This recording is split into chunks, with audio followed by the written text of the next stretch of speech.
Hi guys, welcome back to Aggie Attempts. Today we're making pumpkin bread. You'll need some water, butter, eggs, 100% pure pumpkin, not pumpkin pie filling, salt, baking soda, apple pie spice, cinnamon, chocolate chips, flour, and sugar. You're going to start by preheating your oven to 325 degrees. Then I just lined and oiled up a 9x5 inch loaf pan. I would use parchment paper, but I didn't have it. But if you leave a little overhang on the handles, it'll be easier to take out after the bread is done. Then I'm going to mix my dry ingredients together in a bowl. So I'm adding 1 2/3 cup of all-purpose flour,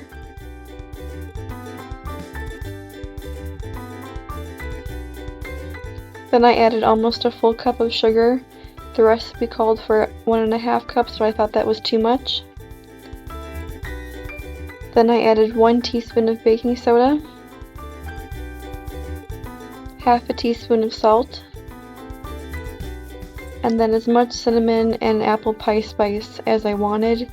I added about a heaping teaspoon of both, but I ended up adding more cinnamon later because I feel like you can never go too much. Then I just whisked those together and set those aside.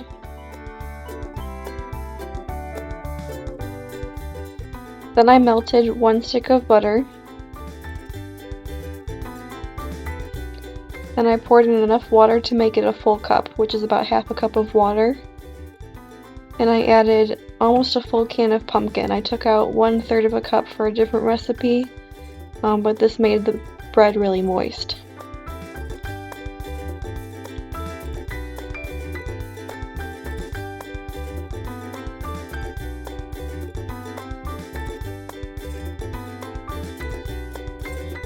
Then I realized I still had to add the eggs, so I became a size queen and picked a different bowl, and then I whisked those together with all the different wet ingredients.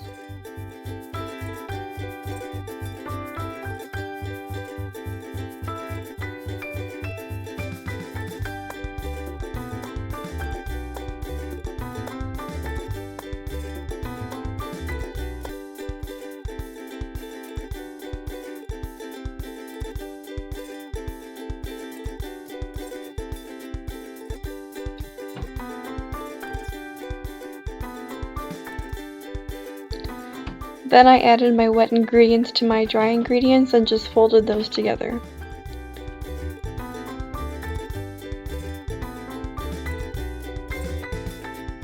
When almost all the flour was incorporated, I started adding some chocolate chips. I didn't measure them, just to the eye. And you don't want to overmix this because you don't want the gluten to develop into a tough bread. You want it more of like a banana bread texture. Then I just poured it into my pan.